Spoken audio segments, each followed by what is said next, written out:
Your good news that I bad news, so yeah. Your negative and your positive, man. Whoa. When you win it, they get facts, so when you doing bad, then they love you. Yeah.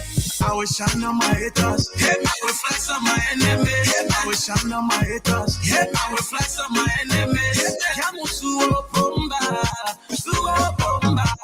All the water, wasting on me. All the water, wasting on me. Wasting on me. Come my enemy, oh, enemy. Come my enemy, oh, enemy. They don't wanna see you shine. So hatred in their heart, yo. God keep blessing me. I'm always winning. Hit it, I love it. Hit me, I love me. I will keep on shining. I will keep on grinding. The fun on you, the beyond on you. Conquer my enemy, conquer my enemy, conquer my enemy,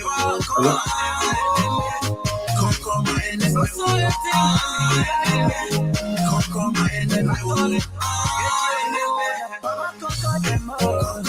Conquer them all. That witchcraft behavior, that hateful behavior, that deceitful behavior, send back to send no. Conquer them all. Conquer them all. Funky on the beat.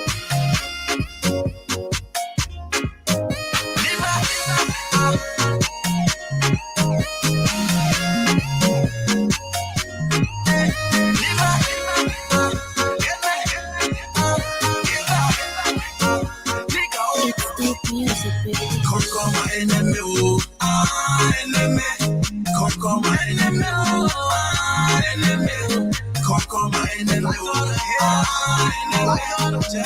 my enemy, grip on a euro, step down a euro, grip on a euro, step down a euro, grip on a euro, step down a euro, grip on a euro, step down a euro. Kamu suo bomba, amu suo bomba,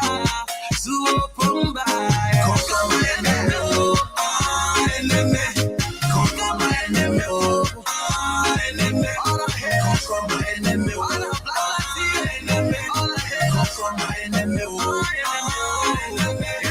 grip on a euro, step down a euro, grip on a euro, step down a euro. It's dope music, baby.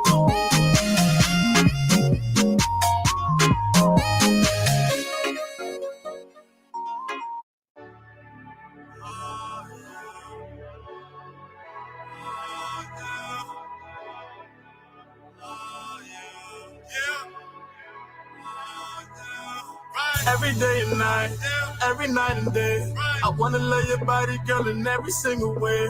Every day and night, every night and day, I wanna love your body, girl, in every single way.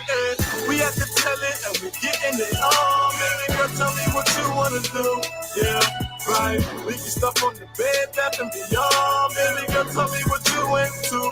Yeah. Cause every day and night and day, I wanna love your body, girl, in every single way. Every day and night and day, I wanna love your body, girl, in every single way. Forever my lady like Jodeci. You see your body keep controlling me, and I'm trying to get it poppin' like it's ecstasy. But your body should stay close to me. We gon' get it poppin', and soaking wet, fuck around. Got your girls, man, they all upset. Where you at? Where you been spending time? Got a man, I always hit you up, but you not around. I be on not a man, I'll hit you up on the phone. I'm paying down to pick you up, baby girl, when you all alone. I wanna call you up, but I can't do that shit. Come over here, baby, you the one I'm rolling with. You the one I'm fooling with. I spend the hours, 1,000 flowers and tuna fish. Baby girl, you the only one that I'm dealing with. I swear to God, the MC Hammer got you too legit. And didn't know that you my mama mia. Baby girl, you picture perfect like the Mona Lisa. Take you out to France, do it a little dance. Telling me that you love me, you posting it on the gram. And didn't know that you my mama mia. Baby girl, you picture perfect like the Mona Lisa. Take you out to France, do it a little dance. Telling me that you love me, you posting it on the gram. Baby girl, I got plans for you.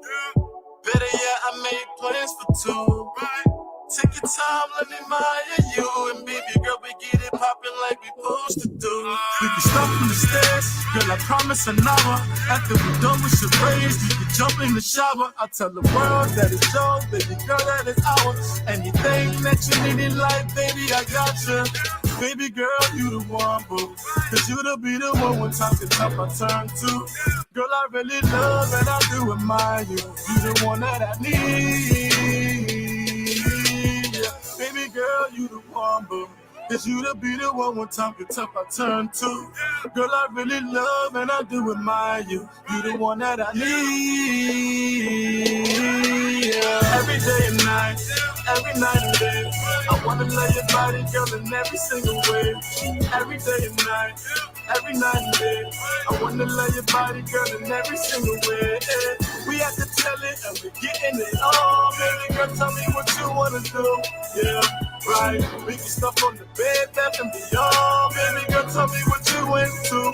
Yeah, cause every day and night and day, I wanna love your body, girl, in every single way. Every day and night and day, I wanna love your body, girl, in every single way.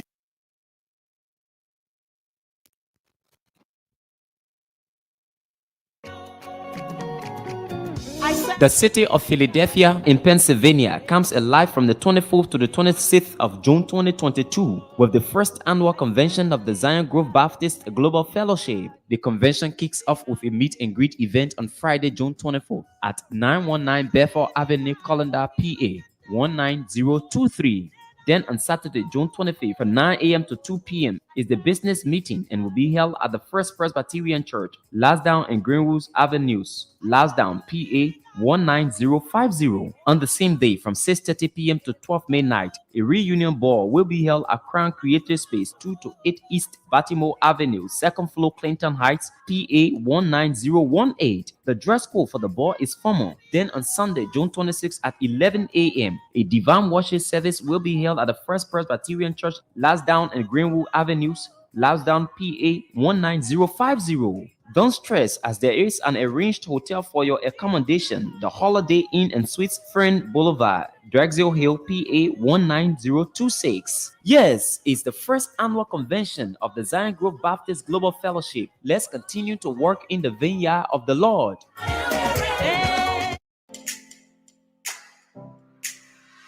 Allen Bernard International, or ABR, is a management consulting firm with a team of consultants and associates who focus on growing and transforming home healthcare agencies, nonprofits, and small businesses in other industries as well as individuals.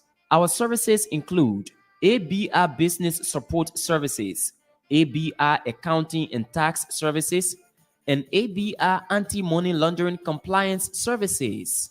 At ABR, we bring to each assignment dedication and commitment, experience and skills, performance-based process, integrated solution teams, and client relations.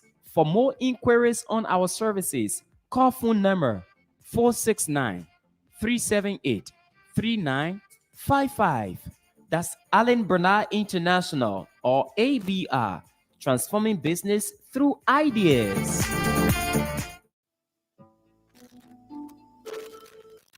In order to keep ourselves and others safe from the coronavirus disease, we must all get vaccinated. Here are a few facts about the coronavirus vaccine. The vaccine does not have anything in it that can make you magnetic. All COVID-19 vaccines are free of metals. The COVID-19 vaccines available in the US do not contain live virus. They do not share any of their parts inside or outside of your body. The vaccine is safe for current and future pregnancies.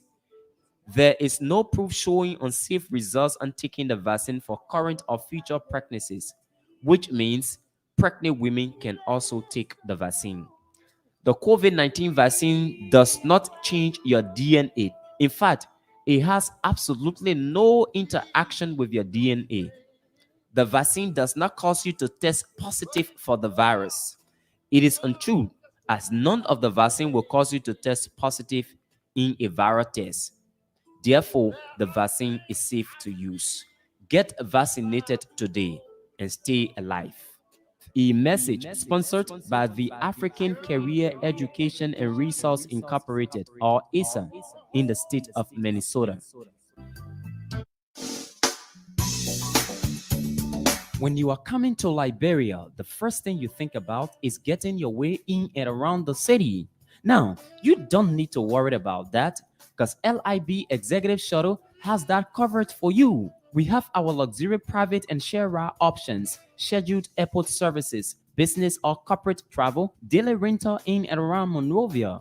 Or if you want to take a trip to Kakata, Ganta, Buchanan, Banga, LIB Executive Shuttle got you. Our excursion packages include trips to Patawi Waterfalls, Sunset Beach, or Wuka Farms. We are located after Carver Mission Junction, RRA Road, Pinsville, Monrovia, Liberia. For inquiries, call cell numbers 0770 072 614 or 0770 072 613.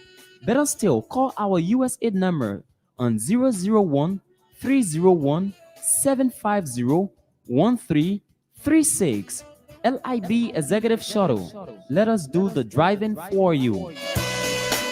They say a home is where the heart is. That's why at Melrose Suites, we provide a conducive and safe environment for your long and short-term stay. With our 6 fully furnished luxurious apartments of 3 bedrooms each, our customers have the option of renting a full apartment or single bedroom. We also have standard rooms and king suites. At Melrose Suites, we have 24-hour electricity, cold and hot water, cable TV, internet service, and fully air-conditioned rooms. Melrose Suites takes the pressure off its customers with our fully equipped kitchens, living and dining rooms, as well as balconies. All you need is your personal belongings and enjoy your stay. We are located on Silver Beach Road in Dwazon, Lower Margibi County. For reservation, call our US number 610-986-1077 and our LIB number on 0777 588 118. You can email us at edithwaters111@gmail.com. Melrose Suites, a home away from home. Party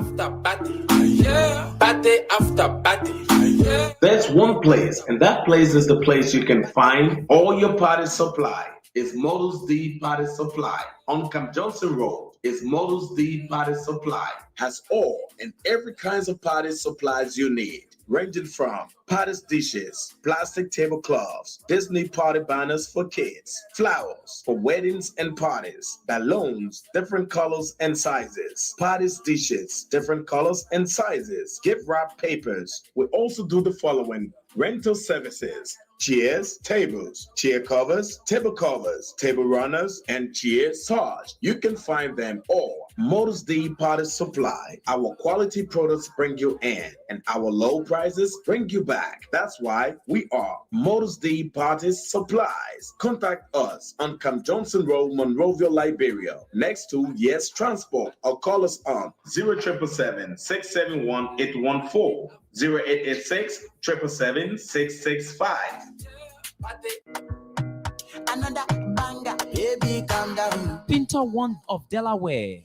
Yes, it's Pinter One of Delaware, the name that counts when you talk quality painting works. For more than 2 decades, Pinter One has brought more life and vigor to thousands of residential and commercial complexes with our quality painting services. Give your homes, offices, bars, stores, hospitals, shops, etc. that look they deserve by choosing Pinter One of Delaware. For more information, call us on phone number 302 508 3034. Again, 302 508 3034. Or visit our website at pinter1.com/Delaware. Or better still, email us on ivan@pinter1.com or holly@pinter1.com. Schedule a free estimate and get 10% off by using the promo code Costa. Pinter One of Delaware. Renew your space, renew your life. She dey give me small, I know.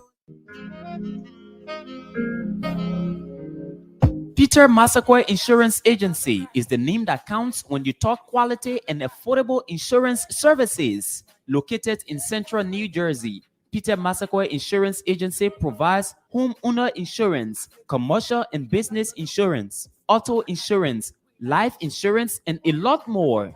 We partner with over 20 top-rated companies to ensure we provide affordable pricing and quality services to our clients. Not only that, we also offer free financial planning consultation, and we are licensed in 20 states across the USA. At Peter Massaquoi Insurance Agency, our staff are well trained to handle all your insurance needs. Visit our website on www.pmassinsurance.com or call us on phone number 609-571-3037. That's 609-571-3037. Peter Massaquoi Insurance Agency, your low-cost insurance partner. I dey America, come fight me.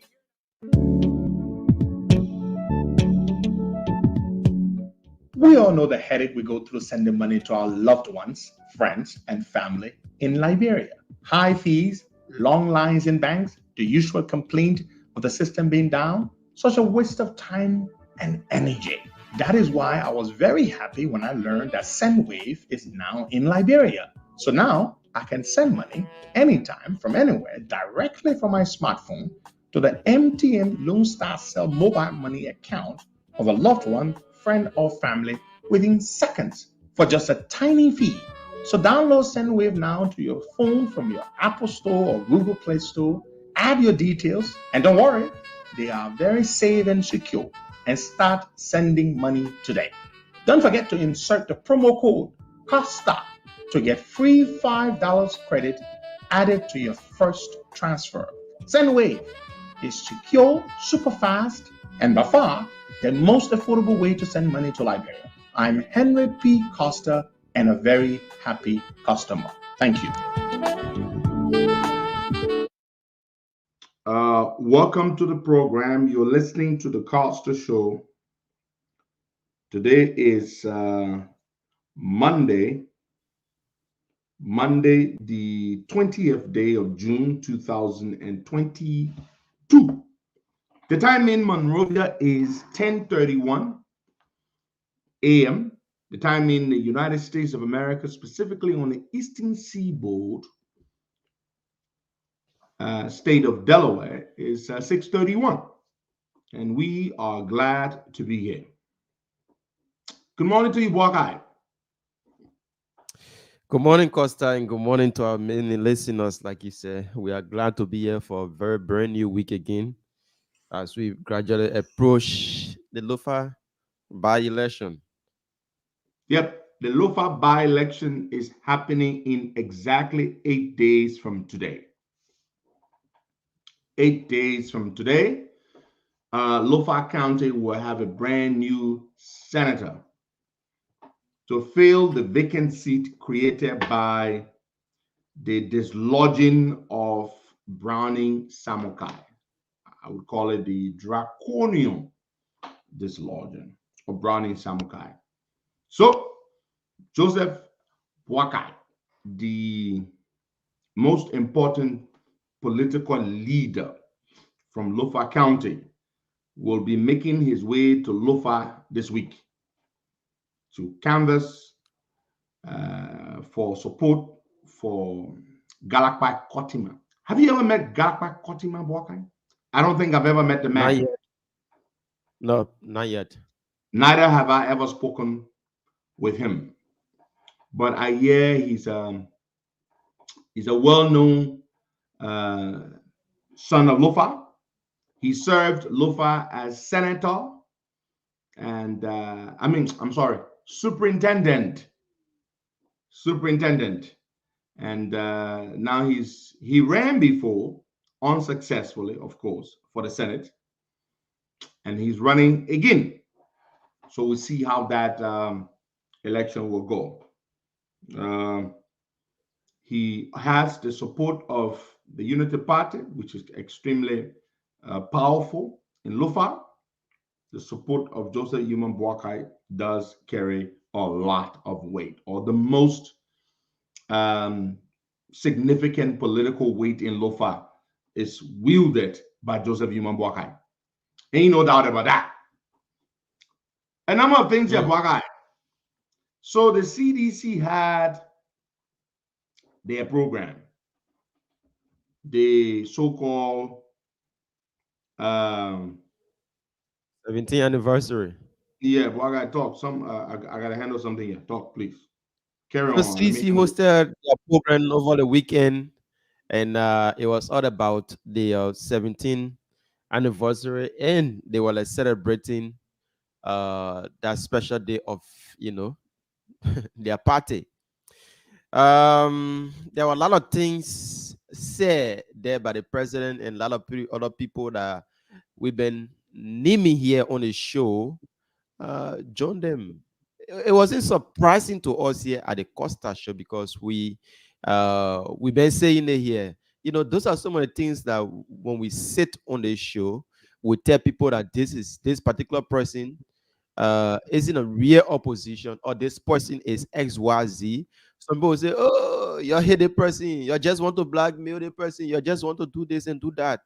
But now here we are, a guy that was fully supported by the opposition now crossing over to the CDC. Like I said, for us here at the Costa Show, we are not surprised because we know this could happen. He just wanted to ride on the opposition to get to where he wanted to be. As it is now, he's there. So he has crossed over to his route. So we are not surprised, and we expect some of these things to happen from now till 2023. If this is a surprise to you, it shouldn't be. A lot of this will happen from now till the elections, and some of them will be a mind-blowing thing for you. Don't expect that it will be a surprise for you. Well, thank you, Boakai. I was trying to respond to something. I just did that, but I want to say this. And you struck some good points, but I have to speak to this, even though you've spoken to it, because everybody knows I sounded the alarm about Simeon Taylor. When Simeon Taylor went, Boakai, after Senator Edward Dagose passed away,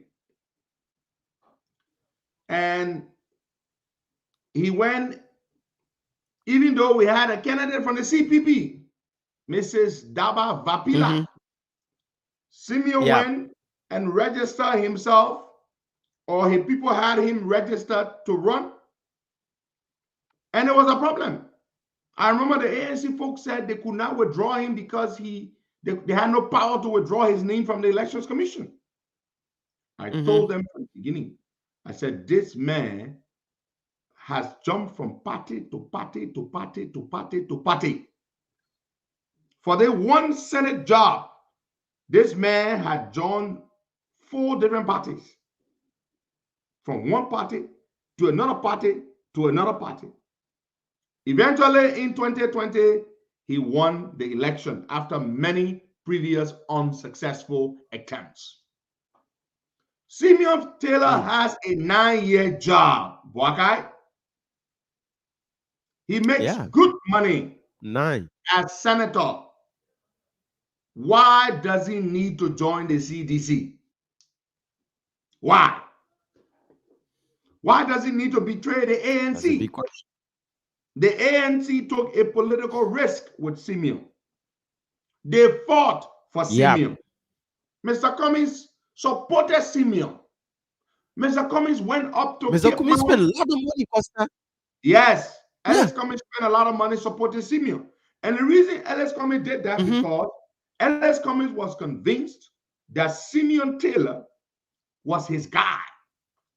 That Ellis Cummings wanted to produce a senator. Because ANC in the 2017 elections had not produced any elected official. No candidate who ran on the ticket of the ANC won any legislative seats. And people kept dugging and bullying the ANC over that fact. So Ellis Cummings wanted to help a few candidates get elected. And one of the people he decided to support to get elected was Simeon Taylor. He supported Simeon Taylor. Financially, politically, went up to Cape Mount a few times, campaigned with Simeon, and all that kind of good stuff. Simeon Taylor finally gets elected. And CDC has 1 year, a few months in power. Simeon Taylor, the government has 1 year, a few months left on his tenure. That is when Simeon decides to join the CDC. Somebody told us in a chat room that just last week, Simeon was telling his office staff, and with the way CDC treating the country, it bad. The way CDC doing it one, it bad. And there's no way CDC will stay in power again. But then Simeon go join there. You are, okay? Yeah, because this is what I've been hearing. Simeon, you know, he was appointed as the chair on mineral in the House of Senate. Yeah, something like that. He's chairing. It can be mineral. Call it Committee on Mines. So, but even if they Committee on Mines. Committee on Mines, so what? Yeah, but Costa now the benefit he's getting from there. No, Costa, the benefit he's getting from there. So, Abochie threatening him that, oh, my friend, if you think you want to be at this position, benefiting from our natural resources, this is what you have to do. But is it for him? He being to be on a committee, you got to join. Sure. Okay, what about Dylan who sits? Yeah, but Costa, hey, what about Yumbly and Dylan who sit on committees? Did they threaten them to join the CDC? Don't make that excuse, man. Don't make that excuse. Dylan and Yumbly and other people sit on committees. Have they joined the CDC? We're talking no. about Simeon Taylor didn't join CDC because he sits on the committee. And they threatened him that in order to remain on this committee, you got to join CDC. Simeon Taylor is a stupid fool and is a greedy gut. And he stands for nothing. That's all that he is. Oh, now the CDC went and Glebo Brown also joined them. Okay, Glebo Brown is another useless man, right? A useless senator, right? Glebo Brown is a liability. It's not an asset. Simeon Taylor joining you, he does not bring Grand Cape Mount to you. He's not going to deliver Grand Cape Mount votes to you, to the CDC. Why do they even think that if Simeon joins them, Simeon is going to bring the votes of Grand Cape Mount County? He's not going to do that. So Glebo Brown also joined them. One of the senators from Maryland County. Glebo Brown has been in the Senate for what? About 8 years. He's running for re-election in 2023. Glebo Brown will not be re-elected. Now, I don't have a crystal ball to look into it and see what the future is going to look like, but we all know what happens with incumbents. Incumbent senators barely get re-elected. Only a few of them have gotten re-elected. Very few. So Gleba Brown joins the CDC in the hope that the CDC will make him the candidate in Maryland County. But the CDC would be stupid to take Gleba Brown and make him the candidate in Maryland County. Because here is the thing. Gleba Brown has the liability of incumbency against him. It's a big liability. Who's going to elect a Gleba Brown or re-elect a Gleba Brown to another 9 years? He's not Prince Johnson of Nimba, or he's not Darius DeLong, or Yombly. Even Yombly struggled to get re-elected. Yombly won by just 4% of the votes. To get re-elected to the Senate is a difficult thing. Yombly won by just about 4% of the votes. So it is not an easy thing to get re-elected. And perhaps if we didn't have the combined forces of the CPP, the Unity Party people particularly supporting Yombly, who knows what would have happened in Bassa. Darius Dilla, in his case, he was still very popular, and he had only been in the Senate for 1 year. But to serve a full 9 years and to think that you can easily get re-elected, or you have a chance of getting re-elected, it's a very, very small chance. So the CDC is so desperate that they are taking a liability on, such as in the person of Gleba Brown from Maryland. Gleba Brown can deliver no votes for you. Gleba Brown election was even questionable when he won the election 8 years ago. So out of desperation, they are looking for anybody and everybody. Out of desperation. That's what the CDC is in. Now, I'll tell you this. So at the Blue Day celebration, a lot of interesting things. We have a recording here from one of the posts from a Facebook Live made by a seditian, Lester Tenney, who used to be vice president at NOCAL. He resigned the job. He said he and Safwa Megre can get along, so he resigned the job. Waka, I send you that excerpt from the clip you will play later on.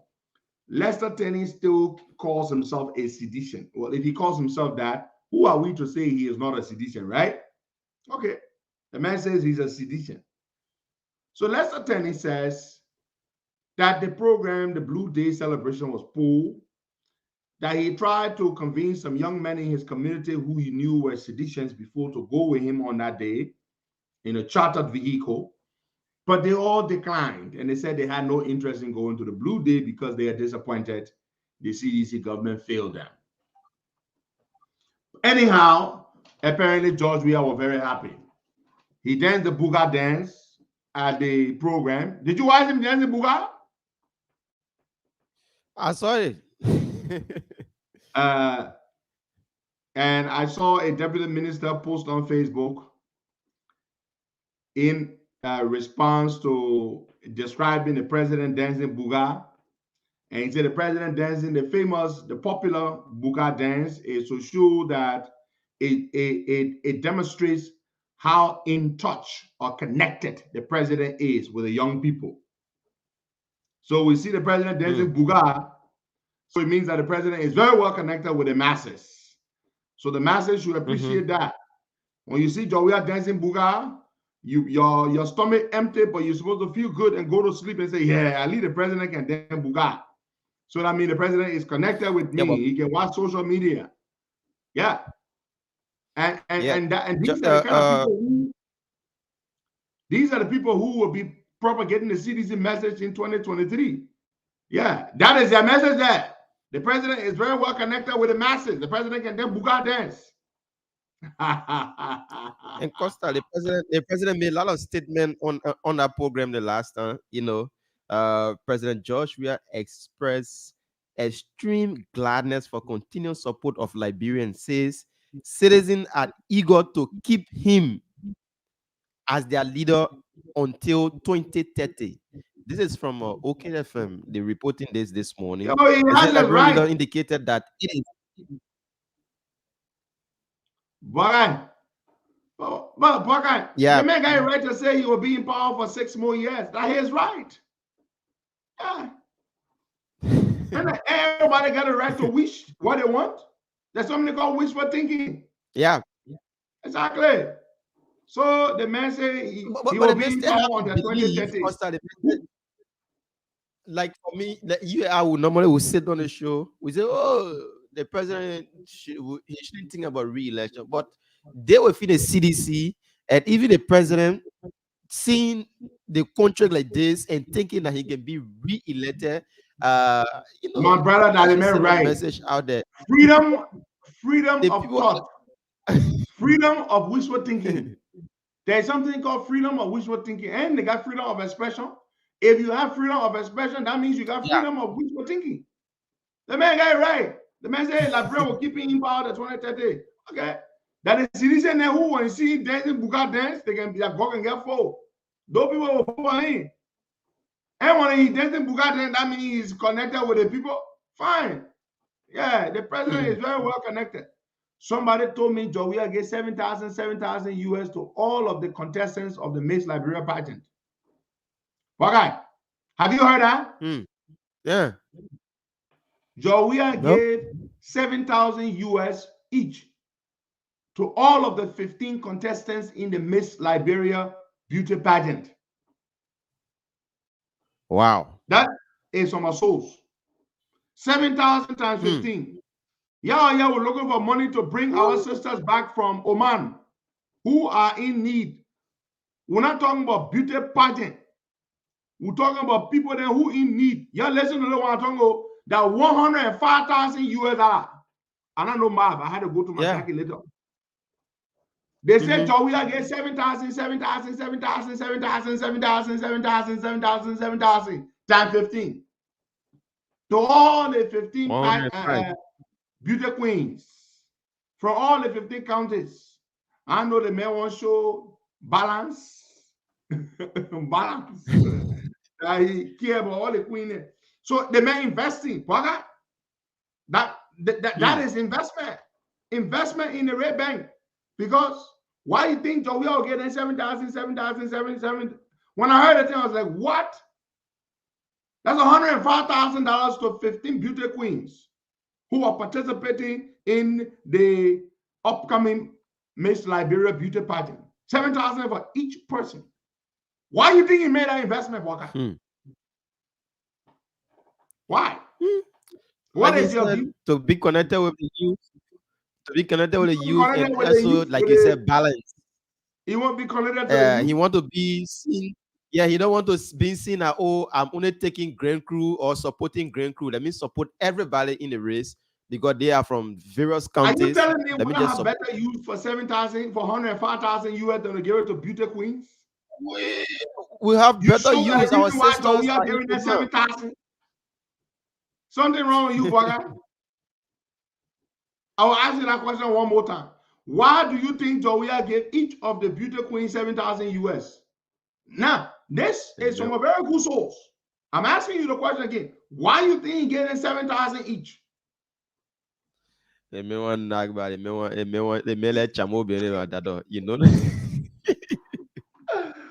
Now you come and you say, no, but seriously, folks, are you kidding me? We got plenty good use for money. Plenty.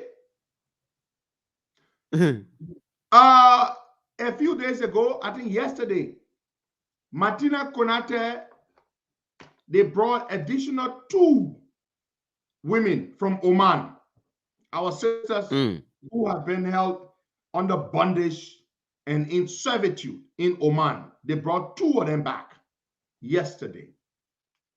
You understand? The COP had a meeting yesterday. We approved money from our coffers, the dues that our members pay, those of you who pay dues. We approved $1,500 US from our account to bring 3 more women back to buy their plane ticket. The ticket is $500 per person. That's $1,500 US from the COP, from the account or the coffers of the COP. $500 per person. So imagine Joe, we are giving each beauty queen 7,000 US. If you take 7,000 divided by 500, that how many people ticket it can buy? 14 tickets. It can buy 14 people tickets. The money that Joey are giving to the beauty queen, 7,000, 7,000. One $7,000 gift can purchase 14 plane tickets for 14 of our sisters to return from Oman. The COP, the Minnesota chapter, the Maryland chapter, and I believe another chapter, they got together and they raised additional 1,500 US dollars, I believe, to buy 3 more plane tickets. So we're going to be bringing about 6 of our sisters back home. One came the last time, who we interviewed on the show with Martina. Yesterday, 2 more came, and we're trying to bring 6 more of them. So we can do this as an advocacy group. We don't have money compared to the president who controls our purse strings, but the president can take 7,000 US each and give it to 15 beauty queens, totaling $105,000. This is money wasted. I'm not saying no girls don't need money, but beauty queens, Bogart, are you impressed? Of all the things we got need for, we need money for in the country, you're giving money to beauty queens? Eh? What impact is it giving to us, Liberians? What impact? Is giving 7,000 to each of them? How do we benefit from Fan Getting becoming participating in a pageant? What benefit? You tell me, what benefit do we get from a beauty pageant? Zero benefit. So we need money to bring our sisters back home. You understand? Not be wasting money. Giving money to beauty queens. It doesn't help anybody. It's a waste of money. It's a waste of money. And I want to publicly say this to the president. It's a waste of money. You should not have given all our money. Okay, then give some money to our children to come back home. You can get $105,000 of beauty queens. Then give some money to our sisters in Oman to return home. Do that. It's not your personal money, by the way. That hope and not even your own money. You know, the red light issue, okay? On what day was it? Saturday morning, Bogart? Yeah, it was on Saturday morning. The government lifted their illegal ban on the opening of stores in the red light on Saturday morning. All the stores were allowed to reopen.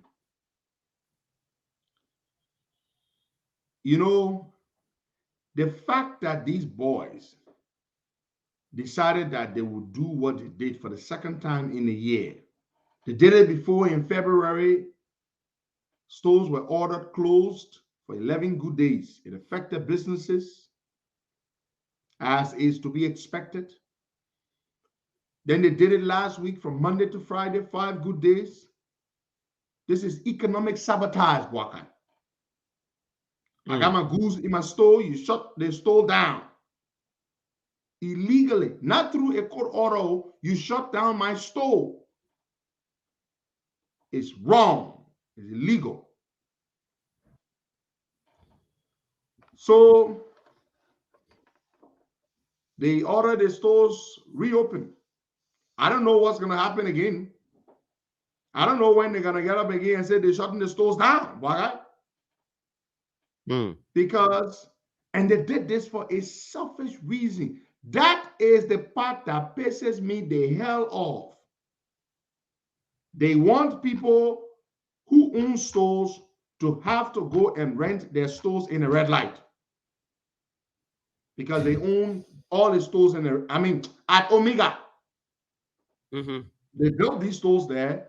They're looking for tenants, okay? They want tenants. They want people to go rent from them. Somebody told me the stores they built at Omega, they are tight, small stores. And they're Charging renting for them heavy. for a hell of a whole lot of money. Mm-hmm. It makes absolutely no sense. You have no right by yourself to shut down. So here is the point.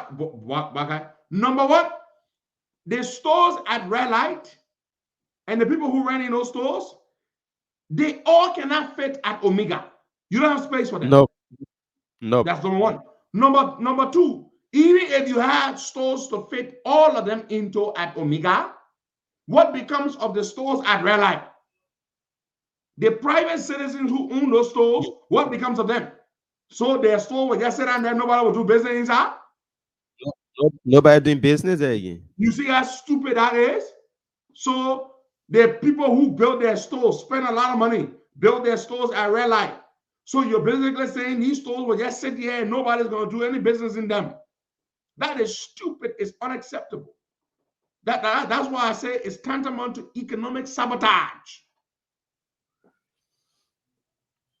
Because What they are saying, Costa, what they are saying is that once the stores are open in Red Light, the street sellers will now leave from Red Light because they can come back to Red Light to buy their goods and can go back to Omega. So that thing is that let's close you the are store. saying, Costa, you are my neighbor. Once your street lights are on or the lights in your fence are on, my children will not go to sleep. So therefore, call your light also my children can go to sleep. That's what they are saying. And that is supposed to make sense to you, guy. Absolutely no sense.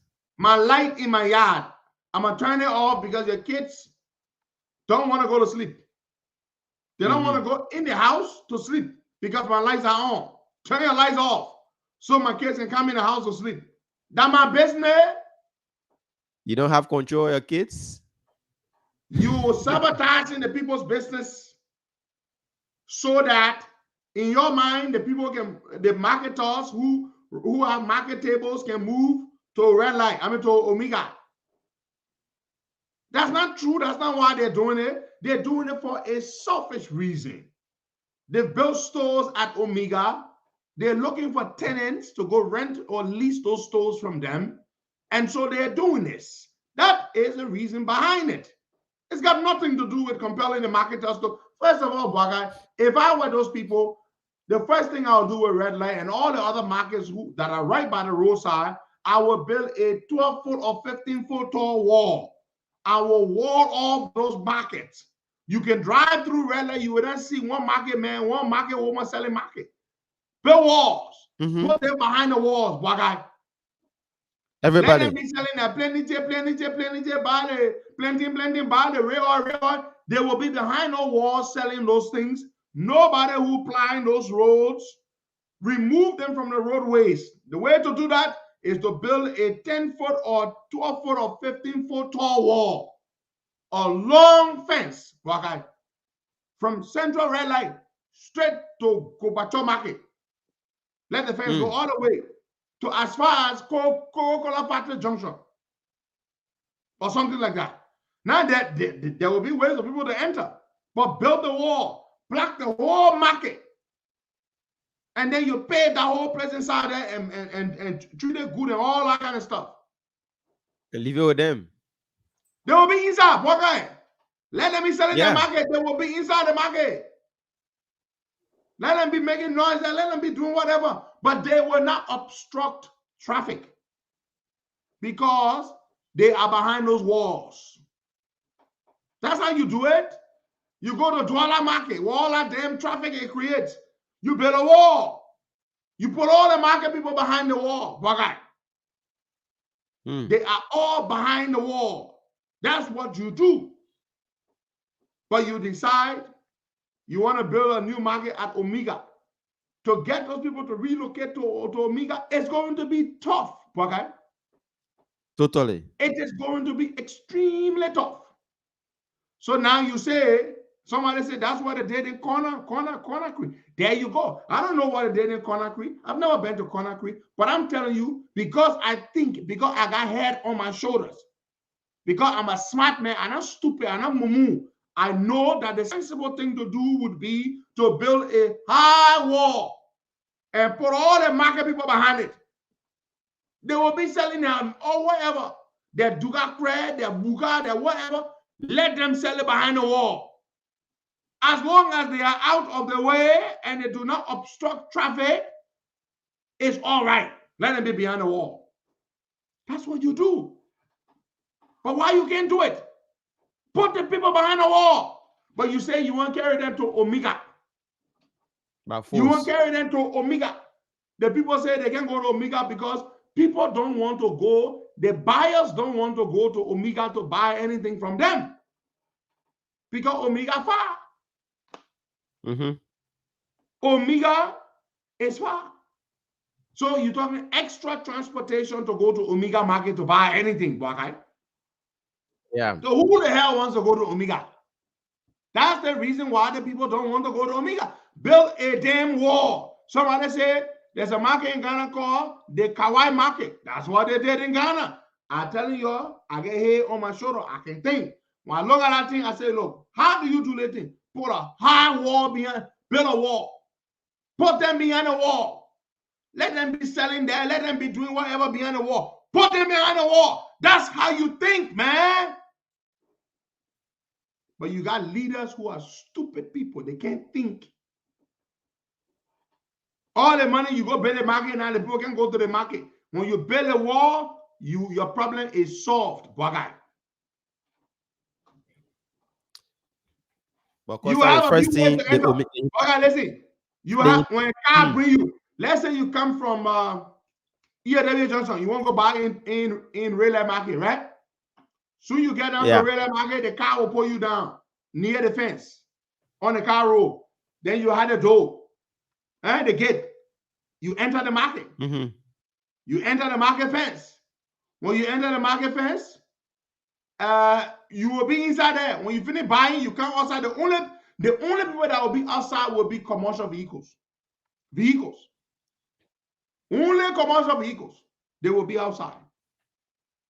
You come from the fence, from the big fence, you get in the commercial vehicle, you go back to where you want to go. Then in the center of red like that, you build a roundabout. To help with the flow of traffic, you build a roundabout right in the middle. You build that place fine. You put all the people inside there. You make sure they got recreational facilities for their kids, playground. You make sure you put public toilets, with effective running water system and all that kind of stuff there. You do that for the people there. That's what you do. That's how you do development. Build a wall. Build the damn wall. But you decide you want to build a market at Omega. And you want them to go there. People say they can't go to the damn market. I want to say this to you folks. But I played that clip from Lester Tenney. This morning at 7:30 my time, which would be 11:30 Liberian time, we will speak with some folks from a program, a student exchange program. They've been doing fantastic work. I met one of the leaders of this program, the student exchange program. They bring students to the United States, 10th grade students, They bring 10 grade students to America every year from across the country. They've been bringing them from all the counties across the country. And they've been doing this program. Is sponsored by the State Department. They bring them, they place them in people's homes across the U.S. And they stay here for a year, and they go back home. And some of them have managed to return to the States because they establish good relationships with their host families. And so we're going to be bringing some of these students here on the show this morning, along with the managers or the people who run the program. Mr. Lawrence Fambule, a very interesting, hardworking, dynamic young man. I met him. I had the privilege to meet him in Minnesota when I was there a short while ago. Mr. Fambule and his colleagues will join us this morning with some of the beneficiaries of this program, and we'll be talking about the program. And I hadn't heard about this program until I met Lawrence in Minnesota. They've been running this program for many years now, supported by the United States State Department. It's a fantastic program. You know, they bring 10th graders, and some of the stories I've heard, they are just so heartwarming. I mean, they bring these children, man. You know, most of them, their parents don't even believe that is possible. They pay for everything. Everything they pay for it. But it's a competitive process. They say test. The U.S. Embassy is involved in it. They ensure that you can't just go handpick people and bring them. No. You have to sit the aptitude test. You have to pass the test. They do orientation. They bring them, to put them in Monrovia in hotels, just so they can begin to get accustomed to the kind of conditions they will be living under for the next year when they're in the United States. 10 students from each county every year for the last 10 years plus. They've been running this program, supported by the State Department of the United States government. It's a fantastic program. So we will be speaking with them shortly on the program in about 22 minutes from now. But before then, Boakai, go and play the voice of my good friend, Lester Tenney, who was vice president of NOCAL, the National Oil Company of Liberia. Lester said, look at me. I'm qualified. I'm more qualified than the little girl is, right? Safwa. I'm sorry for calling her little girl. I used to call Kuya. I'm more qualified than Kuya is, Safwa may agree. And how the hell you can take me, an educated man like me, educated in the oil sector, and you go ahead and you make me vice president to this little girl, and she first case, she doesn't even respect me, and I got to be under her here. Lester got tired and resigned from the damn job, but he calls himself a seditious still. Fine, it's okay. But I play Lester's voice. It's 1 minute 23 seconds. We're going to take some calls. We got to speak about Ginny Millie Cooper. The LSCC has concluded an investigation into the corruption scandal at the Ministry of Agriculture. Many of you, particularly the Congo people, and I will say this, many of you were very enthusiastic. I was, and not because she's Congo and I've got some Congo blood in me, but I know I was when Jenny Millie Cooper was appointed Minister of Agriculture. There were many people who were very excited that Jenny Millie Cooper was a very experienced woman, and she was passionate about agriculture, considering that herself and her family were in the business and all that kind of stuff, that she would bring change to the Ministry of Agriculture. But Jenny Millie Cooper is just as corrupt as the next country son of Maswa. Hello, Waga? Jenny Millie Cooper is no less corrupt than the next country boy in the government. So what are you, Congo or your country boy guy? When you corrupt, you corrupt. You understand me, boy guy? Yeah. Corruption ain't no ethnicity. The country man corrupt, the Congo man corrupt. You understand me? Ginny Millie Cooper has been investigated by the LSCC, and the report is out. Ginny Millie Cooper, as we stated some months ago, sometime last year, awarded to herself, and it was found and reported and reviewed in the report by the LSCC. She awarded to her own agricultural company called Fabra.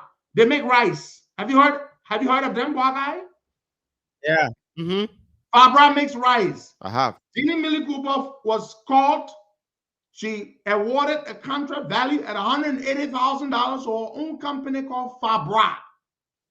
This is the company Ginny Millie Cooper ran with her son. You ran the company just before you became Minister of Agriculture. Then you awarded contracts to your own company. And according to what we found out, that the $180,000 contract she awarded to Fabra for seed rice, we're told that Fabra didn't even supply the damn seed rice. Look at that. Yeah.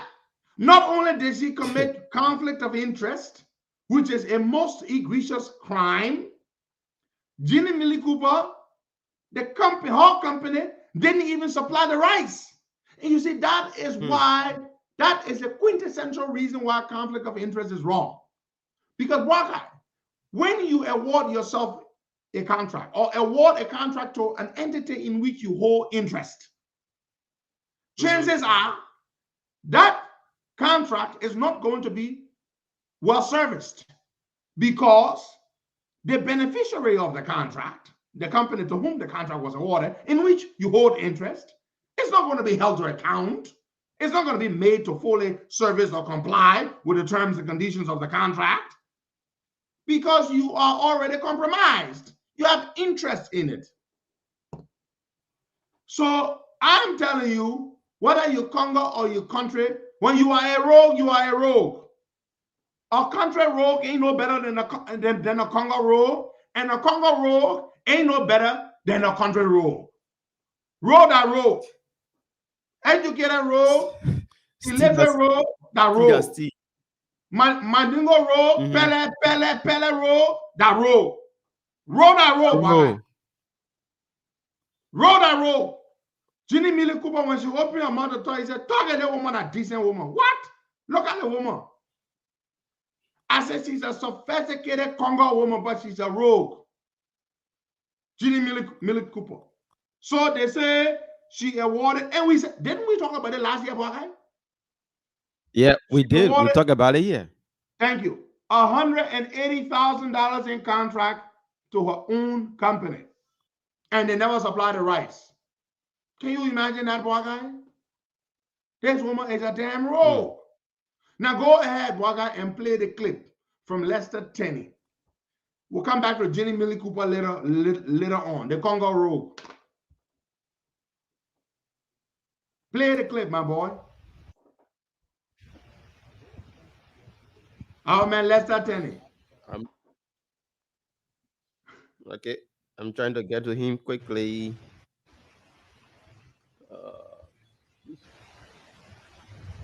You got it? Please call Josh. Yeah, that just come and do it. Oh, boy, man. He said that you got the thing right there. Yeah, what's going on? Of partisans, but unfortunately, Boy, you gotta all go to the the young beginning. people in I beg you. like, Go to the beginning. I mean, I was so disappointed when every one of them, every single Waka, you one have of to them, go to the beginning of that clip. But Costa, that's the beginning. It's the beginning there. Okay, Waka, play now. Play. you know, and all of those things. Well, fortunately, my money for the transport, the That is charter not to the the beginning bus of the didn't clip, really go Waka. there. I So am not stupid. I sent you these the friends clip. decided to go to the party. Waka, forget it. I'll play it from here. Just leave it.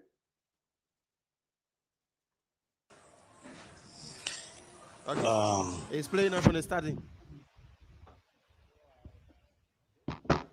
It's starting. I want to play good again. I don't know. Waka, forget the Because clip. they Go play to the from phone the- lines, man. I don't know why you're struggling to play one easy clip that you got. I sent to you. It's not even like it's online. Can you go to the phone lines? Let's take some calls, please. Forget the clip.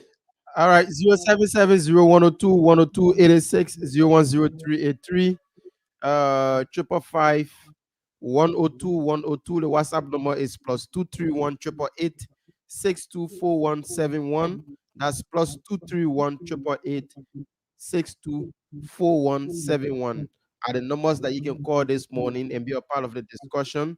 Yeah, we talk about the Lofa upcoming by-election. We talk about Jenny Miller Cooper and the corruption scandal at the Liberia agriculture. Yeah. So now take this first thing from this end here. Good morning.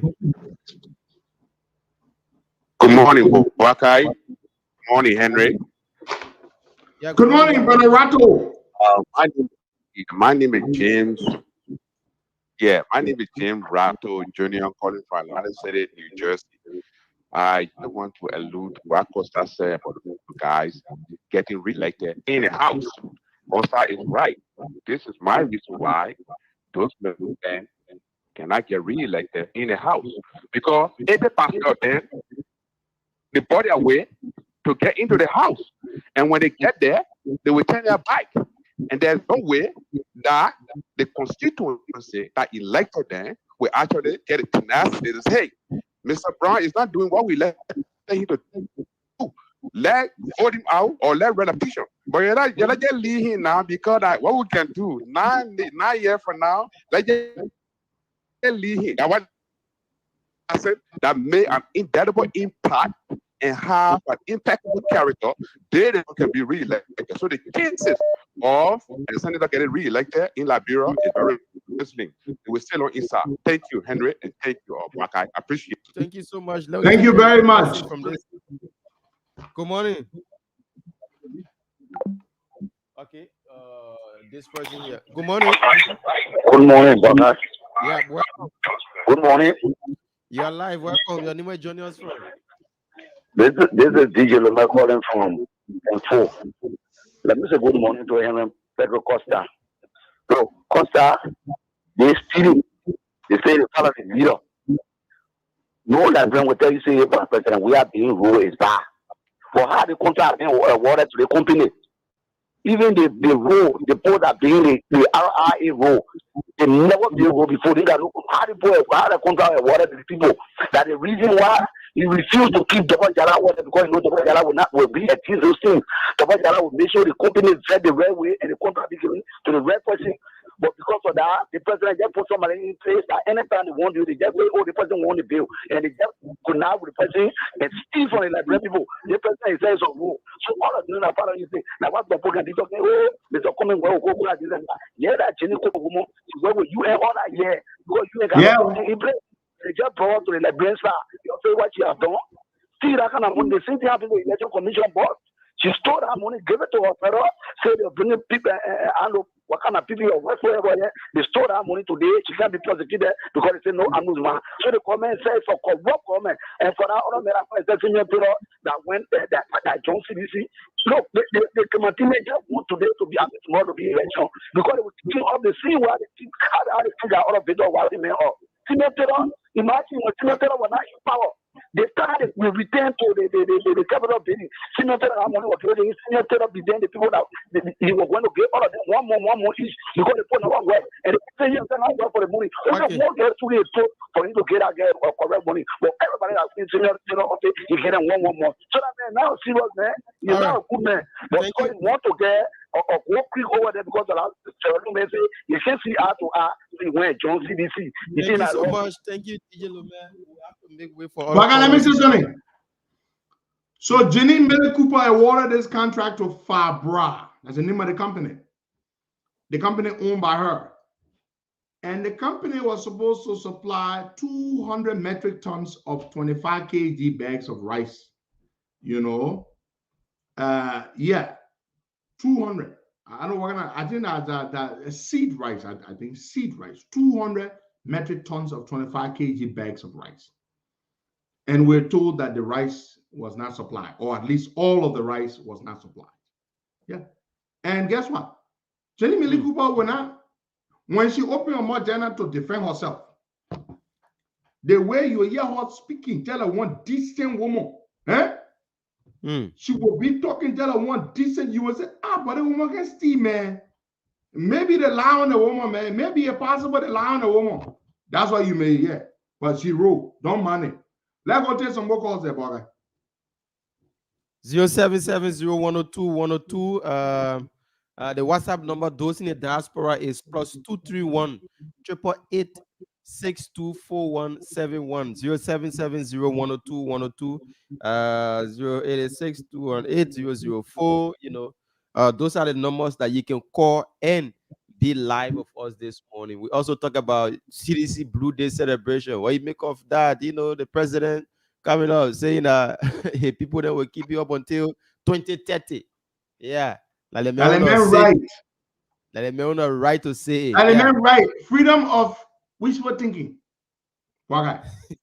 Freedom of wishful thinking means you sit down there, you say, I will be richer than Elon Musk. That you right. Okay? But who you harm me? To have wishful thinking. That mean you harm me? No. You will be richer than Elon Musk. Papa, you right. I will be president for 6 more years. Papa, you right.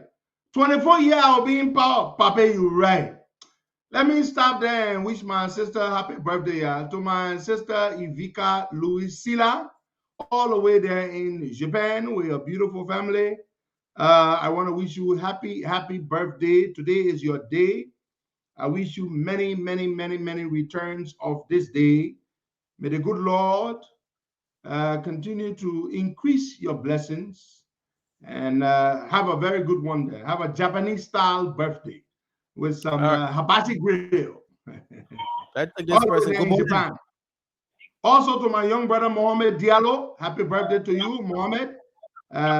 You know, the newest father on the block. I wish you all the best as you celebrate your birthday. My young brother there, Mohammed Diallo in Monrovia, Liberia. Let's take some more calls there shortly. We'll take our guests. Yeah, good morning, Baka. Yep, your name is joining us from? Yeah, my name is Sam Doman. I'm calling from the UK. Mr. Doman, welcome. Yeah, thank you. Baka, you know, I said the president said the LeBron Paul want him to go there for the next 6 years. The thing is, it very simple mathematics. Baka, those are in that 20, the 30, you should add another 6 years plus to that age. And draw the line and see how far they will be at the present movement and condition. What are they going to achieve under this government in 6 year term? That's just simple logic. They should look at that since 2018 to present and another 6 years and see how the life will be like. And then I vote Georgia. Then we'll support them. All right. Thank you very much. Thank you so much for making your contribution. The man Buga Dance alone wants some votes, Buga. You know? Yeah. Mm-hmm. Right the man them all the masses. Yeah, all those that weren't at the program, stomach got filled for the next 1 week. They eating again. Yeah, for the Buga Dance. Mm-hmm. Yeah. So we are going for you not doing Hennessy as we then Buga Dance, then I say you're happy. Let's take a few more calls there. My people, we're gonna draw with Zizo Bagai. So here's what's gonna happen, right? Ginny Millie Cooper will not be punished for stealing the money. Awarding herself, you know, this woman worked in the UN system, Bagai. Bagai, if you are a decent person, no matter how corrupt the system is, Bagai, you will work in that system and you will leave that system unscathed, untainted. But no, just because you didn't steal at the UN doesn't mean that you cannot steal or you do not steal. It just means, Bakai, that you were not able to steal. That you were not able to steal. She couldn't steal at the UN. But now she works for the Liberian government where stealing is okay. So now she can steal. Awarding contracts left and right for things that they never supply. It's okay to do that. And yet, she still got her people will still say, oh man, y'all lead a woman, man, oh man, yeah, 180,000 now, so what? So what? What about the other people who stealing all out of big money? But you say you better than them? You say you better than them. You say you got integrity. But look at you now. You can steal just like them. Let's take a few more calls there, and in 5 minutes, we'll take our guest.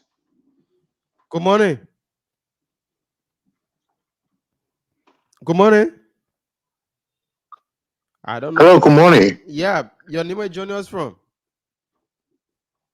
Yeah, good morning. Sanford here from California. Welcome. Sanford, what's up, my man? Yeah, not bad, my man. I'm still waiting for your call. My man, you wait for my call. You might never get it, but you better call me. Make a few points on your show this morning. I think I know.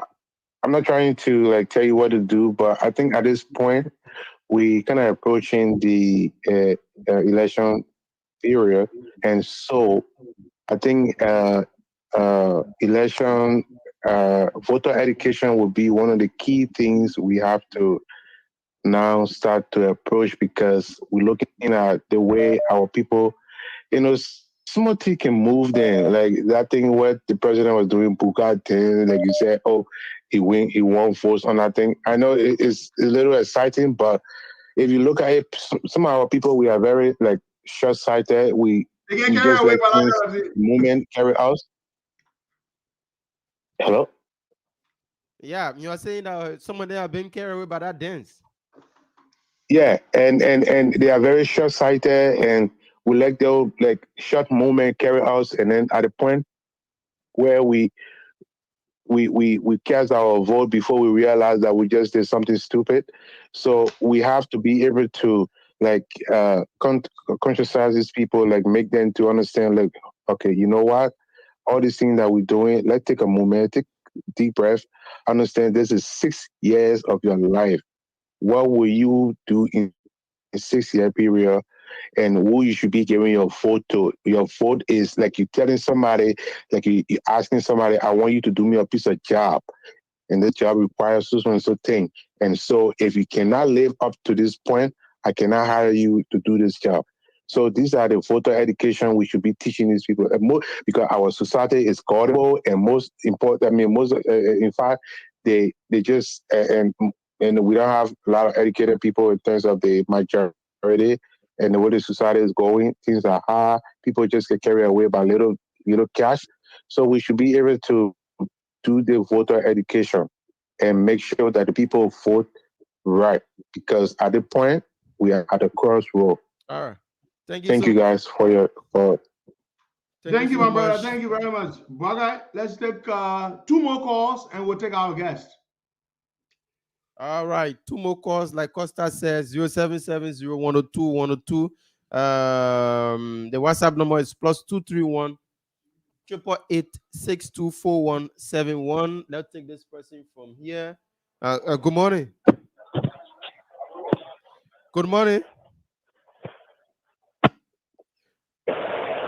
Good morning. Yeah, good morning, brother. How you doing? I'm okay. Welcome. Yeah, thank you, brother. Good morning, Patrick. How you doing? Yeah, brother. To the issue this morning, and I want to say the issue concerning the radar business. You know, most of the people that really creating the problem in the radar is the police, and not even the police, not even proper police, but it's the food and the police aid. They say people shouldn't time radar to sell, right? Everybody should stay out of riders. And the police in the morning, they will put a roadblock on the road for cars to not enter the place. But end of the day, they will start to take money for the taxi driver there, and the car will come in, and the people will be selling within that place will start to get the police in their money to put market all on the road. If you say you don't want to put a car in to sell, and all of the place will be clean and everyone will be moved, let them not take money from the people, because when they start taking money from the people, all that necessary in your family, all the road, your family people, all that necessary, all on the road. All right. That's the issue. That's the police is that they don't want the power in red. All right. Thank you so much. I take this. Sorry about that. We want to take our last caller, then we'll cross over to cost 0770-102-102. The WhatsApp number is +231 888-624171. Yeah, you know, red light market. We just hope the government can do something about the situation there and then handle it as soon as possible. Put the people in fence.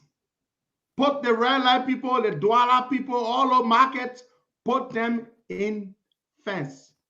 Fence the whole damn place in. Improve the amenities, the facilities there. And that is. All right, let's take our last caller here. Good morning. Good morning. Good morning. My name is Melvin Scott. I'm calling you from the US.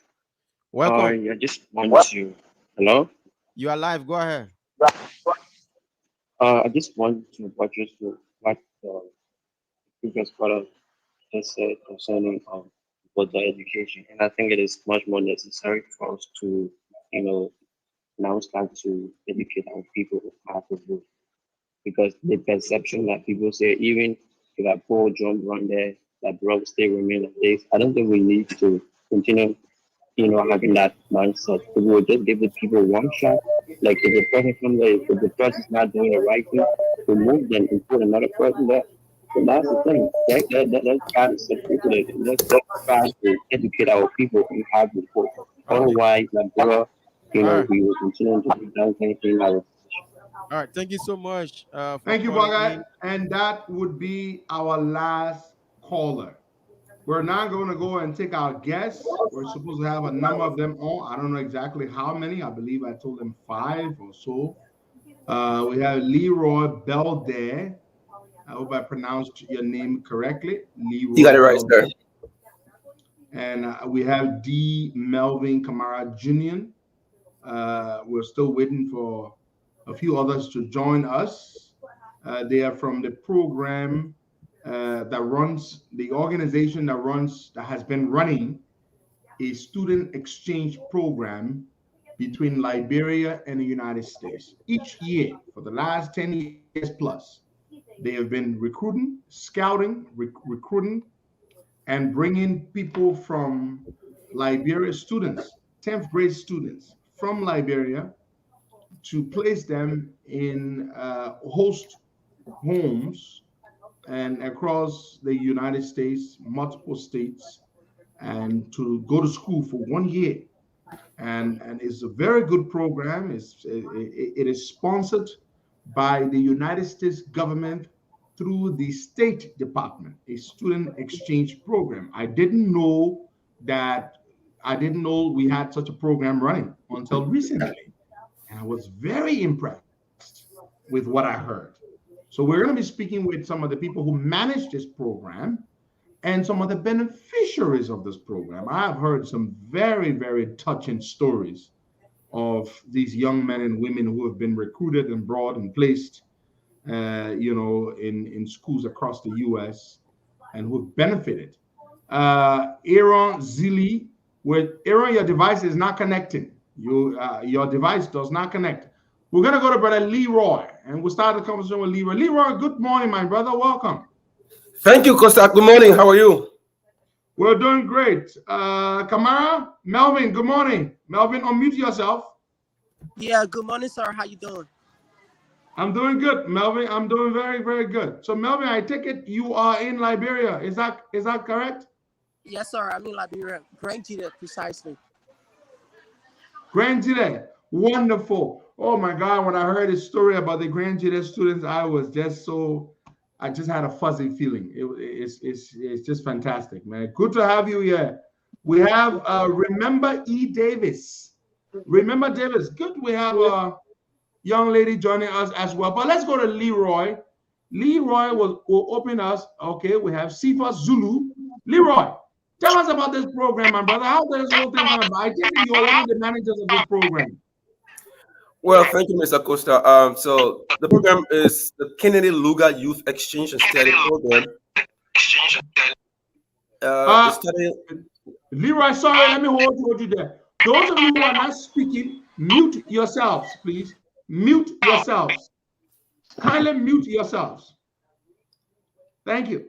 One thing I heard about them, in preparation for them to come to the U.S., their orientation, they all know how to do virtual whatever. They are good at it. They understand that. Thank you so much, folks. Let's go back to Leroy. Leroy, the floor is yours, sir. Right. So I'm Leroy Belder. I'm the executive director of I Earn Liberia.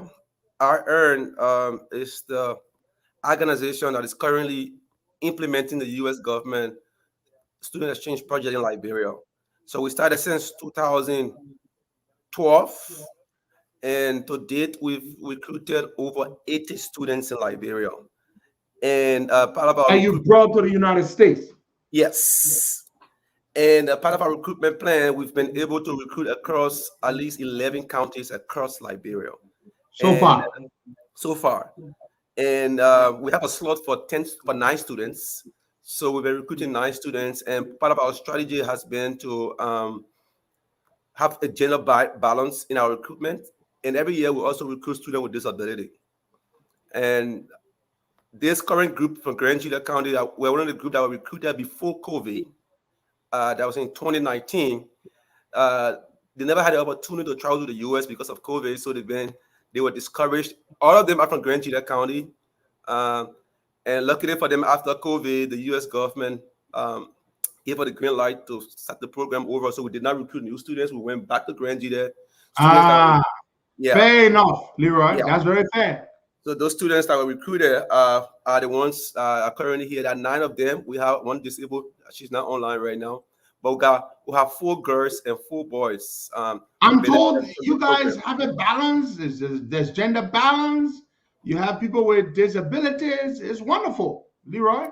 Yeah, I mean, yeah, we've done it for the last 10 years. We've always have a balanced representation on our program, and the program is merit based, is free of charge, and we partner with the U.S. Department of States. I mean, the U.S. Embassy, and of course the Ministry of Education. So what happens is we administer an international test called L-test. It's just English for applicants across the different counties, and they take those tests and pass. Those are passed are eligible for an interview, and on the interview panel we have a representation from the U.S. Embassy, the Ministry of Education, and ourselves. So we evaluate the students, and at the end of the day, we select the most challenging students to represent Liberia on the program. That is fantastic. The students are subjected to an aptitude test. They are prepared. It's based on merit. Nobody can say, "Oh, my man, carry my child." No, it's not based on that, and it's funded wholly by the United States government through the State Department. Correct. Beautiful. I've heard some very heartwarming stories, Leroy, about how some of these students, this program is life-changing, how they come back with a whole different mindset, and it's just fascinating. I've also heard, Leroy, how when the parents are informed that their kids are participating in this process and they're going to go to the U.S., that many of them are in denial. Tell us about that, Leroy. They believe it's too good to be true. Yeah, Liberians, when they come to America, they get over-vaccinated. They want to, they think people want to scam them. There are people who've been scamming. I mean, Leroy, you can't believe that there are lots of scams around. Sure. So, but when we tell them, they say the program is 100% free of charge. The only thing you're responsible for is your passport. As a Liberian, you should have your passport. You should have but your passport. From the day they are selected, we conduct what we call English enhancement program for them, and we also conduct pre-departure orientations. So most of them, we kind of introduce them the computer skills, the online learning, and all of that. And for those guys, they were in Monrovia. While they're in Monrovia, they're at our office 2 or 3 times a week, learning different stuff. We have different speakers coming in, talking to them, encouraging them that they are youth ambassadors. They're not just representing their family. But I can tell you for sure, their parents are not certain until on the date of departure. Yeah, parents they don't still believe it. They don't believe it until, in fact, actually they start believing it when the student gets their visa, because normally to get a U.S. visa is difficult, but because these students are traveling on a J1 visa and have a DS 2019 from the Department of States, so it's easier for them to get their visa through the U.S. Embassy. So once they have their visa, so what we do is we don't give the parents their passports, we keep the passports. And we let them know, say, well, finally, your students have the visa and they're going on this day. And trust me, they still won't believe it until on the day itself. Until they get into the airport and see them getting the... Yes, when the students are ready to go, that's when they catch the feelings that, oh, wow, this is real. And the student... So my son or my daughter is actually going. 100%. And the student leave for one school year, for an entire school year, so that's about 10 months. And they go across the U.S. in different states. Each of them, I will tell you their stories, but each of them are placed in different cities and with different American family. The program is structured such that these students are, it's a cultural program, so they are placed with specific American families. We've not had instances where they are placed with African families, but just American, and most of the time they are white families. It's just in few cases where we have people living with black families, but it's a cultural exchange. You're supposed to learn from the other cultures. They can tell you for Liberian, bring you to live a Liberian person. Yeah, and they live in rural America. They do not live in big cities. They live in rural America. Most of them. But that's how you learn America. The big cities, I mean, come on. The big cities is a melting pot, Leroy. Sure. Everybody lives there. Yeah. So you take them to these small towns across America where they really see what small town America looks like. I mean, there have been places where there are only black people over there. Their English is so horrible, and they get to learn. And this is the good thing about the program. From the days that, like, the guys, from the day you recruited them, I mean, they are not like, at the time they weren't like the best, but they were the best of the best. Their English was not good, I mean, but at least we were the best. But to the time we prepared them to go to the US, and in 10 months they stay in the US, when they come back, you can see the difference. Wow. Yeah. Now, Leroy, thank you very much. Having given us a full background, we're going to go and speak with the next batch of students exchange beneficiaries to come to the U.S. very soon. And they're all from Grand Jita County. And they should have come ever since, but thanks to COVID, it got delayed. And so they are now ready to come to the U.S. Who will go to the young lady? No, they just returned. They just returned. Oh, they just returned. Yeah. Oh, fantastic. Wow, they just returned from living in the States for 10 months. Let's go to Remember Davis. Remember, good morning. Good morning, Mr. Costa. Very good to talk to you. And we're told that you just returned from this student exchange program in the U.S. So tell us a little bit about yourself, where you were from exactly, and which state you were in, and what was your experience there living with your host family in whichever state you were in. Tell us a little bit about yourself. Okay, my name is Remember E. Davis. I was recruited from Grand Jita County, and I was placed in Texas, Seminole. It is a small town with 6,000 people. And my host parents, I really loved them. They were great people, but the experience was like staying with two host family. It was kind of cool because experiencing two host family, it was really cool. And my school was really nice to me. It was a lot of white people. I didn't meet any black when I was in my state, so it was. Are you kidding? In Texas, of course. Yeah. I'm not surprised. Yeah, it was Texas. So like everyone there was white people, so it was really good. And they were really nice to you. Yeah, everyone was nice to me. So that's very, very good. So tell us, this was your first time traveling, right? I take it your very first time traveling. This was my first time traveling just out of Liberia to go. Yeah. Good. That was my first experience. So when you heard about this student exchange program by iEarn, what was your reaction at first? Did you believe it was real, or you thought it was some kind of scam? Actually, for the first day, it was like a dream. Like everything about this program was like a dream to me, because I didn't expect myself, believe myself I would do that. But after getting there, I knew that I was going to really do my best and just to make Liberia proud and make my family proud. Yeah. That's fantastic. So living in the U.S. for 10 good months, a whole school year, you clearly you came from Grand Jita, you came to the United States. It's a big distance, not physical distance, but in terms of infrastructure, the better learning conditions and all that kind of better facilities. I mean, what was it like for you the first day of class when you went to school in the U.S.? How did you feel? For the first day of school, I can tell you, it was really, really, really boring and nothing I could understand. Because when they took me out to my school, they were like, this is your school. You're going to be living from classes to classes. I was like, what? I don't even know what you're talking about. And I started missing my classes. It was so strange to me getting to know that.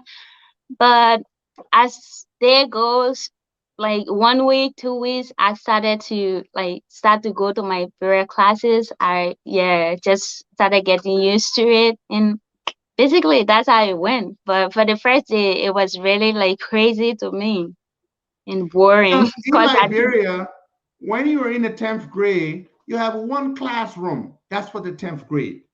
You don't move from one class to another class for a history class, your math class, your English class. But in the U.S., you had to move to various classrooms, right? That was pretty confusing for you, wasn't it? Yeah. And it was really confusing. Eventually, over time, you got used to it. Fantastic. So when you were at the end of this program, you're coming home. Of course, you missed home. What about the food? Did you get to like the food? Because it's a cultural program. It's a cultural exchange program. What about the food in that little town of 6,000 people in very white Texas? How did you manage with the food?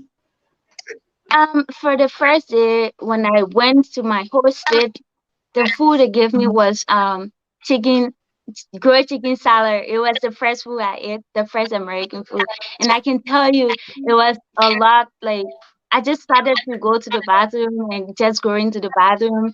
I was like, I really need to eat rice. I don't need this, but I can tell you after 1 week, I just put myself there like I'm living here now, so I need to eat that. It's for me for now. So I just put myself in it. Okay. Yeah. Welcome to Eunice. Welcome to Aaron Zili Duna. Eunice, welcome. Kindly mute yourself. So, folks, there you have it. A cultural exchange. That's what it was about. But I'm going to ask you one question. Remember, and then we're going to go to Aaron, and then we're going to go to Eunice. And remember, you learn a lot of things while you were here in the States, going to school. But what would you say was the most important thing you learned that would perhaps last with you for the rest of your life? What would you say? The most important thing I learned is the importance of traveling. Because for me, I travel a lot. I travel to, I think, 6 states in the United States. So I would say traveling gave me so many experience because every time I travel, I meet a lot of different people and try to understand, like, ask them some questions about them and just try to learn something from them. So I can say traveling is the most important thing I really learned. Yeah. That's fantastic. Thank you so much. Remember, Davis, we will come right back to you there. Let's go to Aaron. Aaron Zili Duna. Aaron, good morning. Welcome. Good morning, Mr. Costa. And how's everyone doing? We're doing good. It's good to have you here, Aaron. Aaron, let's talk about this program. How did you get selected? Of course, we know the selection process, but initially when you heard of the program, what was your reaction? I was long wishing for this program to come because I've seen a lot of alumni from Grand Jide who have gone on this program and making positive impact in our communities.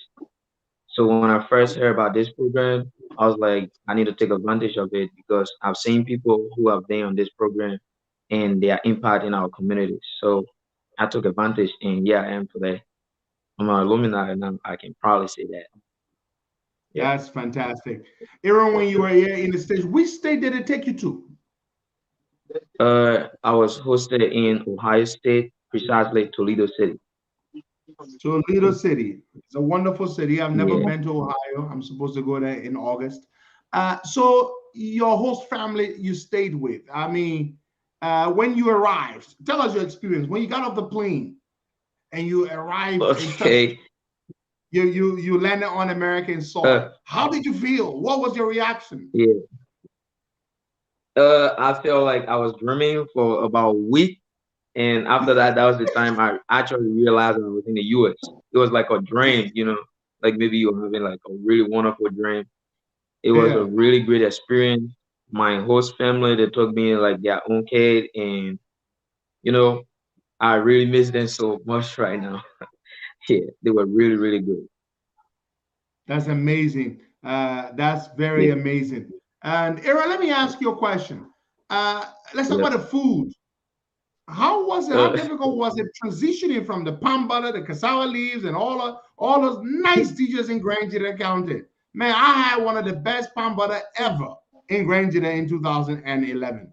So you left from that kind of amazing palm butter in Grand Jide to white people's food in Ohio. Tell me how you coped with that.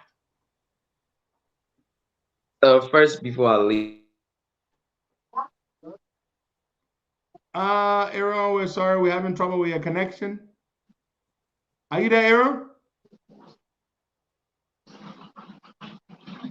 All right. We're sorry, folks. So I took advantage. Okay, now we got Aaron back. Yes, Aaron, proceed. Continue. So I took it. Yeah. So I took advantage of every single food that came my way. I saw myself an ambassador, and another thing I see myself was an explorer. So I went there to learn new things. So I accepted every single food that came my way. My host mom was like, "Do you like this?" I was like, "Yeah, I love every single food that I met." Yeah, I love That's every very, single. very good. And I even took a cooking class in my high school to learn how to cook American food. So it was just fantastic that I got adapted so quickly. Yeah. That's really good. Did you make friends in school and in the Yeah, community? I make a lot of friends from track to soccer to volunteering organizations. I have a lot of friends from church. There are so many like they were like, bro, you don't have to go back. Like, no, my program, we gotta go back. Like, yeah, Yeah, I have a lot yeah. of friends. That's wonderful. We stay That's in touch wonderful. though. Yeah, And you guys still keep in touch with these friends and their yeah, host we families? do. Because I'm told that's Yeah, one of the things that we the do. program does. It provides that opportunity for you to maintain contact with some of these host families. Sure, sure. That is very, very We good. talk a lot. Yeah, All right. I speak So with my folks, host family. Yeah. if you're just joining us, we're talking with beneficiary organization called I Earn, EARN, I Earn. And yes, they did earn by merit the opportunity to come to the United States to stay here for a whole academic year, a period of 10 months, with absolute strangers. They were placed with these host families. They took wonderful care of them. They learned a lot of things. Yeah, remember David, she traveled to 6 states across the US, made amazing friends. Yeah, Aaron, he was involved in sports in school, track, the church, and all that kind of stuff. Just amazing. We're going to circle back to Leroy, the executive director of this organization, funded by the United States government. Leroy, I'm told one of the things that impressed me about this program when I heard about it is the level of professionalism that you guys operate by. You know, all the beneficiaries are picked based on merit. The test, I'm told, happens at the embassy. I'm told under the supervision of some of the embassy staff. Is competitive, is fair, is open, is transparent, and nobody pays a cent. Now, you guys could be collecting small thing on the side from the families, even though it's all paid for by the U.S. government. But I'm told you guys do not do that, which is just amazing. Tell me about that level of professionalism, Leroy. And I'm about Liberia. I know how we do things in Liberia. We always want to cut corners and try to milk something, leverage something for our own good. But you guys don't do that, which is very, very important. Let's talk about that, Leroy. Or mute yourself, please. Yes, Costa, thank you very much. You're very right. I know every time people hear about U.S. government program and scholarship and students traveling to America, I got a lot of friends inboxing me, a lot of people who I don't know, people who know people that knows me, wants my number and all of that. There's been a huge pressure, but the thing is, I'm open to the conversation. So every time you call me, the reason these students were able to travel to the U.S., it was because 99% of the students that are recruited are people I don't know, we've never interacted with before. And most especially are people who need the program. I've had people who can afford, but they want to benefit. I'll tell you the truth. Like, if you can afford, That's Liberia for you, Leroy. yeah, there are a lot of paid scholarships. A lot of paid scholarships, you can go and pay the money. But those kids, they need it. I was talking to one boy, the last group I recruited before this group from Papulu County, Papulu and Lofa. Now today the kid he's back in the US. His whole family were able to arrange college for him. Yeah, I've heard that, Leroy. I was going to ask you that some of these host families, help these students, these alumni of the program to come back to the U.S. on their immigrant program. Oh yeah, sure. So with of the 80 students we have total alumni, we have about 11 or 12 of them who are currently back in the US. Some of them have graduated from universities and are still here. So it depends on the host family you live with. It depends on how much you impress. I know for this current group, I know 2 of them right now have college admission. So that 9% right now, out of the 9, I'm aware of 2 who might be returning to the U.S. soon because their host family were able to arrange some scholarship for them in their respective states and other areas. So it works. That's another important part of the program. So it depends on your relationship with your host family back here in the U.S. But like I was saying, kids who benefit from this program, I had a kid who just came from the farm in Bapolu from Berman district. And then because he's a smart kid. So basically what we do is we go to the school, we tell the school we want your most smart students, the A students, give us at least 10 other students to take the test. And the kid said he just came from the town, from the village, and they told him about this test. He came and took the test. He have never seen Monrovia. And today this kid is back in the US doing his bachelor's degree. So those are the direct beneficiaries. Those are the people that really from Bama district, Bapolu County, never been to Monrovia. Never been to Monrovia. Is now in the States doing a bachelor's degree. Yes, as an alumni of the program. So that's the touching part of it. That's why every time people come in and they want to bribe, we emphasize and stress it's free of charge. It's for the people who need it. The fact that you have money to bribe, you can go and spend money elsewhere.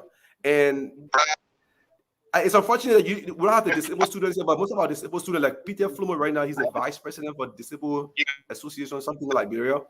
I got Joe Baker, another blind person. For the first time, we were able to recruit 2 students from the deaf community. We don't do sign language, but we were able to work with Oscar Memorial School. Have been helping us. So that's how it has been. And this year we're going to Margibi, Grand Bassa, and Riverset. That's our new target country for this. Those are the counties you're going to be recruiting from. Yes. Fantastic, Leroy. Thank you very much. Eunice, we have Eunice Franklin on. Eunice, good morning. Are you there, Eunice? Can you hear us? Good morning, Eunice. It looks like Eunice is having trouble with her connection. But Leroy, I want to say in a very special way, hat off to you and thank you very much to you and your team at Earn Liberia. May God bless you. May God bless your team. May you continue to make an impact, a very life-changing. I mean, look at this young man from Bama. Bopolu of all places. I mean, Bapolu is very, very poor, underprivileged part of the country.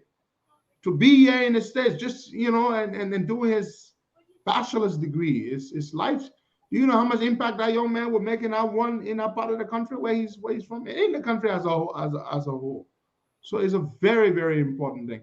And folks, if you want to learn about this program, Leroy, what's your website address? Is I Earn, right? The letter I?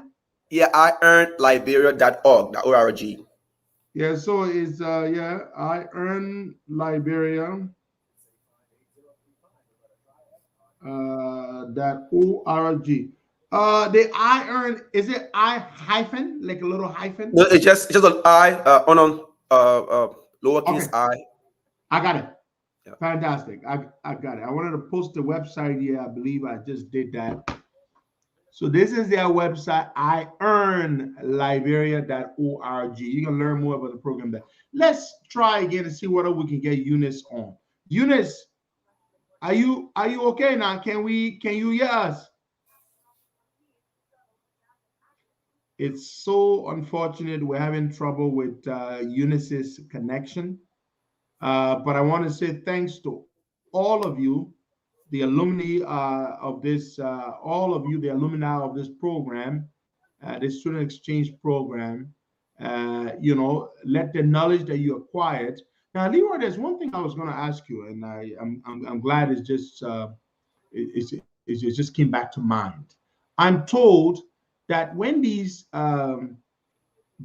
alumni, when they return home, that they are assisted and supported through I Earn Liberia with support from the U.S. government to do a number of projects in their communities. Let's talk about those things, those efforts that many of them are engaged in. Yeah, so the program is the threefold. So the first one is having the students to go to the U.S. and learn the American culture and share our Liberian culture. But the major component of the program is for the students to return to Liberia and get involved with different community service, different projects in their respective community, and become youth leaders in their respective community and organizations. So that's why we kind of focus on our alumni program. So it's sometimes it can be traumatizing for the students when they get back. See, like right now, Eunice is struggling to get her internet on. She just came from America. She had a very good internet system.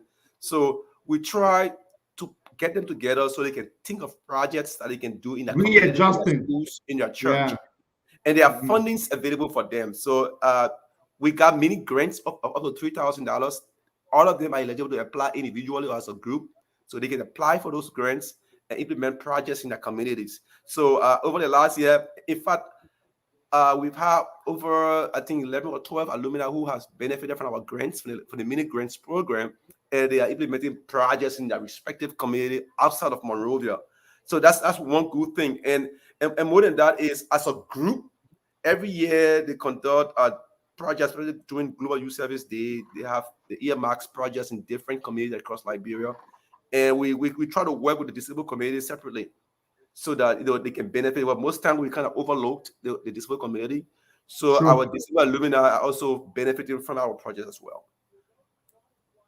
That's very good. That's very good, Leroy. That's fantastic. I heard about that. So these grants are available. They can come up with a project and submit their grant proposals. And once they're vetted and approved, the funds are made available to them. And with guidance and technical guidance and support, they want to take these initiatives in their local communities where they're from. That's fantastic. Yes, that's another thing, readjusting. You bring these kids from underprivileged communities. I mean, the whole entire country, Liberia, is largely an underprivileged country. And they come to the US where they have these amazing amenities, high-speed internet, electricity 24 hours where they can study and television and all these things. And then they have to go back home and then readjust to the life they left behind 10 months ago. It must be tough. We're going to go around and just let them give us their parting comments. Remember, give us the parting comments, please. Just want to say thank you, Mr. Costa, for the time and allowing us to just give our experience. And I'm so glad that I'm here to give my experience. I hope another time I can come back again to do more. Sure. We're glad. We're just glad to have you all. Just wonderful, very wonderful. You all were ambassadors of Liberian culture. In those respective homes and states and cities and towns where you were. So we're very proud of you. Aaron Zili Duna. Aaron, let's hear your parting comments. Are you there, Aaron? Well, internet. Aaron, I know, I understand you're having trouble with your internet. I'm sorry about that. I'm really grateful to be part of this program this morning, to like share my experience in the U.S. With a lot of people who are following the program right now. And like just like remember said, I hope to be back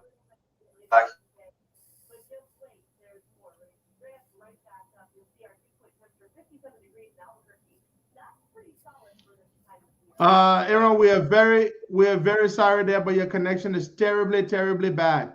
Leroy, yes, sir. Thank you, my man. Thank you for this. Consider us your public relations arm, free of charge, pro bono, for this program. Anytime you want to put any word out there, we will help you do that. Publish it on Facebook, whether on the show. I told Lawrence that when I met him. What we do here is that we believe in supporting good people and good causes. And what you guys are doing is very important for our people, life-changing, and the impact is just immeasurable and invaluable. And so consider us here at the Costa Show as your partners. We will help, provide all the public relations, assistance that you need to make this program continue to be the great resounding success that it has been. So thank you very much for coming on this morning, and keep doing what you do, and may God bless you. Let's get your parting comments. Thank you, Mr. Costa. Thank you for the opportunity, and thank you for bringing us to the spotlight. Like I said, we are grateful to the U.S. government for this opportunity. Our Liberian students are benefiting, and we have the right beneficiaries. The impacts are there. They are making impacts in the community. And Grand Bassa, River says, and Mike Gibby, watch out for us. We're coming to you guys in November. We'll be recruiting. So if you're a smart student out there, just get ready. It's merit-based. It's a competition. You'll be competing with your colleagues, and the best students will definitely be our finalists. I thank you for the space you've given, Mr. Kusa. Thank you very much. You're most welcome.